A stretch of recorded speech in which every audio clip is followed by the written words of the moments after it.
Ready.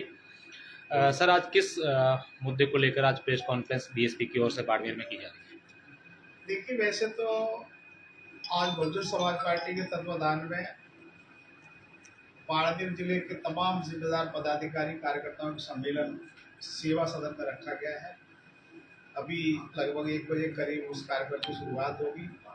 उससे पहले हमने चाहा कि क्यों ना अपने पत्रकार बंधुओं से एक बार रूबरू हो जाए, इसलिए हम आज आपके बीच में हैं। इस विषय में कहना चाहूँगा कि अभी कांग्रेस सरकार को मेरे ख्याल में 4 साल इस महीने पूरे होने जा रहे हैं। पिछले 4 साल में कांग्रेस शासन में जिस तरीके से यहाँ राजस्थान के जो कमजोर वर्ग के लोग हैं, उन 4 साल में जितने जुल्म, ज्यादती, अन्य अत्याचार हुए हैं, मेरे ख्याल में 50 साल का रिकॉर्ड तोड़ दिया गया है। 50 साल में पहले इतने जुल्म, ज्यादती, अन्य अत्याचार कभी नहीं हुए। और जो खासकर जो कांग्रेस सरकार से जो अपेक्षाएं लोगों ने की थी, इन्होंने अपने पूरे 4 साल सरकार बचाने में लगा दिए। आपस में खींचतान जारी रही। मुख्यमंत्री कौन बनेगा, मुख्यमंत्री कौन रहेगा, लगातार इसमें सस्पेंस बना रहा। आपको याद होगा, एक बार तो सारे के सारे विधायक आपके पड़ोसी जिले जैसलमेर में लंबे समय तक पड़े रहे। सरकार के सारे काम लंबित पड़े रहे। तो केवल ये जो 4 साल है वो अपने विधायक को खुश रखने में और निकाल दिए गए। गरीब, कमजोर तबके की तरफ कतई ध्यान नहीं दिया गया।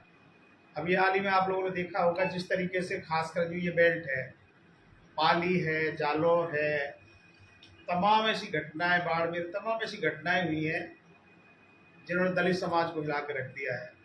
चाहे वो पाली का जितेंद्र मेघवाल का मामला हो, चाहे वो जो है जालौर में इंदर मेघवाल का मामला हो, और सरकार मूक दर्शक बन तमाशा देख रही है। मैं तो इस विषय में कहना चाहूँगा, क्योंकि कहने को तो कांग्रेस ये कहती है कि हम कमजोर वर्गों के, दलितों के, गरीबों के बहुत बड़े हितैषी हैं, लेकिन कांग्रेस का दोगलापन जो स्पष्ट दिखाई देता है।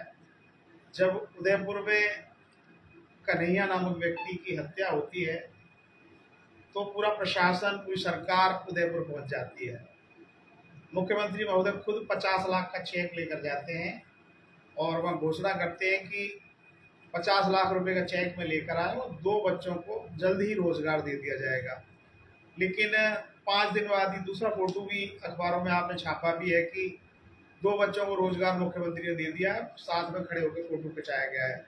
लेकिन दूसरी तरफ कमजोर वर्ग का, चाहे वो जितेंद्र मेघवाल हो, चाहे वो इंदर मेघवाल हो, जितेंद्र मेघवाल को अभी तक केवल जो सरकारी सपोर्ट जो मिलता है, सरकारी सहायता जो SC/ST एक्ट के तहत मिलती है, वही सहायता मिली और उसे कोई सहायता नहीं दी गई। दूसरे इंदर मेघवाल को भी सरकार ने केवल 5 लाख रुपए देने की घोषणा की। मैं इस विषय में ये कहना चाहूँगा, ये कांग्रेस का दोगलापन है।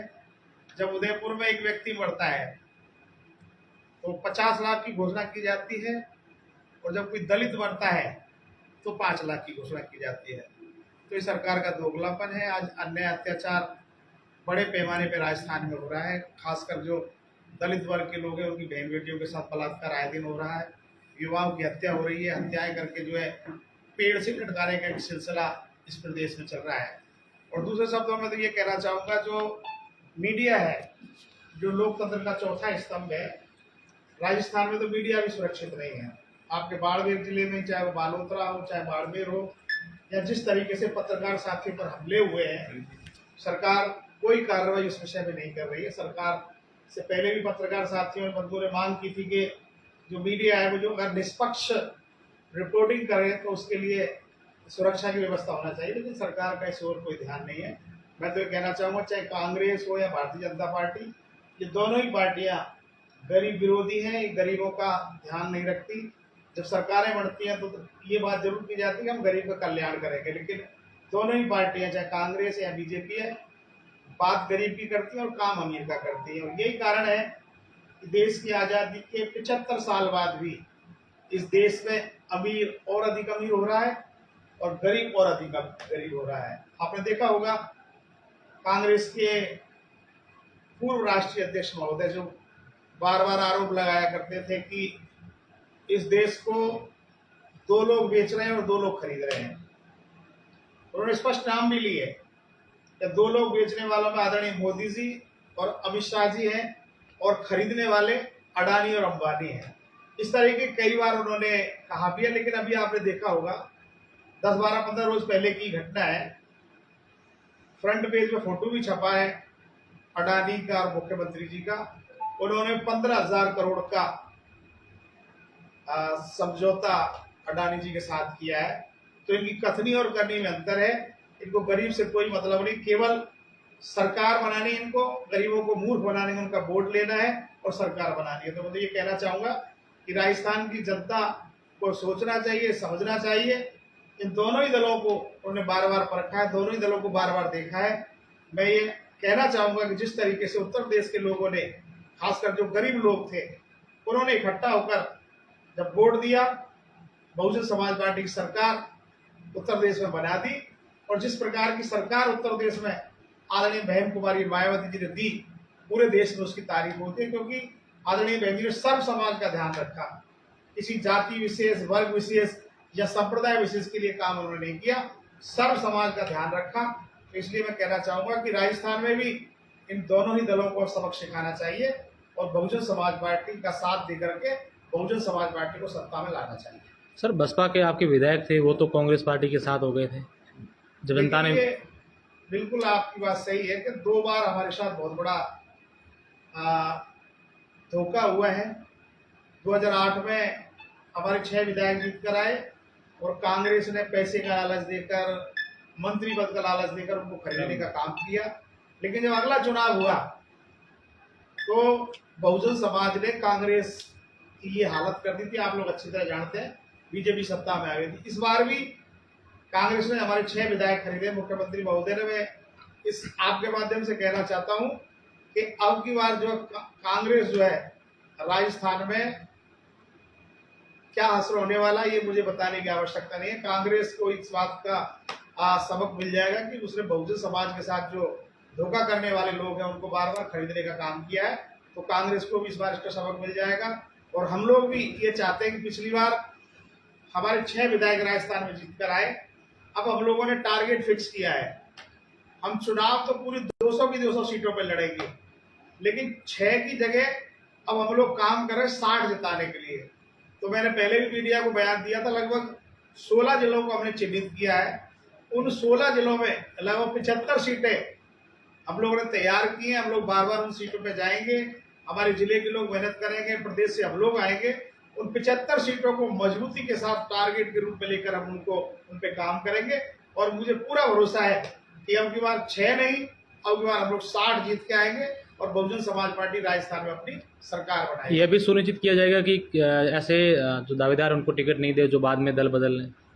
देखिए, बिल्कुल इस बात का विशेष ध्यान रखा जाएगा। वैसे तो देखो, मैं आज मीडिया के माध्यम से कहना चाहूंगा कि ऐसा कोई भी पैमाना नहीं है जिसे परखा जा सके, जांचा जा सके कि इसके अंदर क्या है, हृदय में क्या है। लेकिन फिर भी हमारा प्रयास रहेगा कि ऐसे लोगों को हम चुनाव लड़ाएं, चाहे वो जीते या हारे, लेकिन बहुजन समाज पार्टी के साथ रहे, पार्टी के साथ रहे। ये प्रयास हम लोगों का रहेगा। बाड़मेर को लेकर क्या चल, देखिए, मैं इसलिए मैंने 60 सीट दी है, 60 सीट पर हम बैलेंस ऑफ पावर होंगे। राजस्थान में किसी की सरकार नहीं बनेगी। जब झारखंड में मधु कोड़ा 1 सीट लेकर मुख्यमंत्री बन सकता है। अभी हाल ही में ताजा उदाहरण है, आप लोगों ने महाराष्ट्र में देखा होगा, 4 दल में चुनाव लड़े, कांग्रेस, एनसीपी, शिवसेना और भारतीय जनता पार्टी। किसी भी दल को बहुमत नहीं मिला और किसी ने सपने में भी नहीं सोचा होगा। तो बसपा किसके साथ टाइप करने वाली होगी? किसी ने सपने में भी नहीं सोचा होगा कि शिवसेना और कांग्रेस एक मंच पर आएंगे, लेकिन 3 दलों ने मिलकर वह सरकार बनाई। और आज स्थिति यह है, आपने देखा, मात्र 42-43 एमएलए लेकर शिंदे जो है शिवसेना से अलग हुए और मुख्यमंत्री बन गए। देखिए, पहले हम ये मान के चल रहे हैं कि हमें अपना लक्ष्य हासिल करना है। समय आने में बताएगा, जो आदरणीय बहन कुमारी मायावती जी का निर्देश होगा, आदेश होगा, उसी के अनुसार हम लोग काम करेंगे। पहले हमारा लक्ष्य है हम राजस्थान में बैलेंस ऑफ पावर बने इतने विधायक जीते किसी भी दल को बहुमत नहीं मिले। ये प्रयास हम लोगों का। बाड़मेर में सर क्या रणनीति बाड़मेर जिले को लेकर 7 विधानसभा में, क्योंकि यहाँ किसके ऊपर भरोसा, क्या किसके देखिए, बाड़मेर जिले में बहुजन समाज पार्टी की स्थिति काफी उपस्थिति मजबूत रही है। 2008 में सिवाड़ा सीट हम थोड़े से वोट से चुनाव हार गए थे। अभी आपने 2018 में देखा होगा बायतू में किशोर सिंह राजपूत हमारे चुनाव लड़े थे और उन्होंने बहुत अच्छा प्रदर्शन किया था। मेरे ख्याल में 26,000 के समथिंग वोट उन्होंने लिया था। तो हमने बाड़मेर को भी रखा है, बाड़मेर है, जालौर है, सिरोही है, नागौर है, जोधपुर है, उधर खासकर जो पूर्वी संभाग है, जब बहुजन समाज पार्टी मजबूत स्थिति में रही है, हर बार विधायक भी जीतते हैं। चाहे भरतपुर है, धौलपुर है, करौली है, अलवर है, सवाई माधोपुर है, दौसा है, सीकर है, झुंझुनू है, चूरू है, हनुमानगढ़ है, गंगानगर है। तो ये जो जिले हैं, उन जिलों को भी कोटा है। तो इन जिलों में हम लोग टारगेट के आधार पर काम कर रहे हैं और हमें पूरा भरोसा है कि इस बार बहुजन समाज पार्टी राजस्थान में बैलेंस ऑफ पावर बढ़ेगी। सर, आपके ऊपर आरोप ये लग रहा है कि यूपी में अभी जो विधानसभा के चुनाव हुए थे उसमें आपने सारा जो वोट बैंक था आपका वो बीजेपी की तरफ शिफ्ट हो गया। इसमें राजस्थान में क्या क्या नजर आ रहा है कि आपका वोट बैंक है जो बीजेपी? आरोप लगाना बहुत आसान है। 13% वोट हम लोगों को उत्तर प्रदेश में मिला है। सीट भले एक आई है, हमारा वोट जो वहाँ है वो बिल्कुल मजबूत स्थिति में स्टैंड कर रहा है।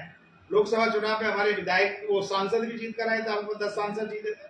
तो ये सब कहने की बात है। बहुजन समाज पार्टी का जो वोट है, बेस वोट है, वो पूरे तरह मजबूती के साथ बीएसपी के साथ टिका हुआ है। सर, आपकी जो पार्टी थी, मूल पार्टी उत्तर प्रदेश से शुरू हुई थी, वहीं पार्टी खत्म हो गई, आज मात्र एक एमएलए है। राजस्थान में कैसे संभावना देख सकते हैं, किस तरीके से संगठन खड़ा होगा? आपके जो पहले जो एमएलए थे वो सारे बिक गए, राजस्थान की जनता आप पे भरोसा क्यों करे? देखिए, 1984 में बहुजन समाज पार्टी मानवर काशीराम जी ने बनाई।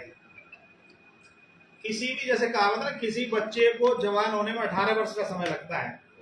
84 में पार्टी बनी और 1995 में ही मात्र 11 साल में बीएसपी वहां सरकार में आ गई। जबकि 18 साल जवान होने में लगते हैं, 11 साल में सत्ता में आ गई। फिर चुनाव हुआ, दूसरी बार भी किसी भी दल को बहुमत नहीं मिला, हमारी सरकार बनी। तीसरी बार भी किसी भी दल को बहुमत नहीं मिला, हमारी सरकार बनी। चौथी बार भी यही स्थिति बनी। 4 बार हमें सरकार बनाने का लगातार मौका उत्तर प्रदेश में मिला। ऐसी बात नहीं है। हाँ, पिछली बार कहीं ना कहीं कोई बात रही होगी, क्योंकि बीजेपी का जो एजेंडा है सांप्रदायिकवाद का, उस एजेंडे में वो सफल रही। इसलिए बीएसपी का वोट मजबूत है, अपने स्टैंड पर है, कहीं नहीं डिगा नहीं है, बीएसपी के साथ है।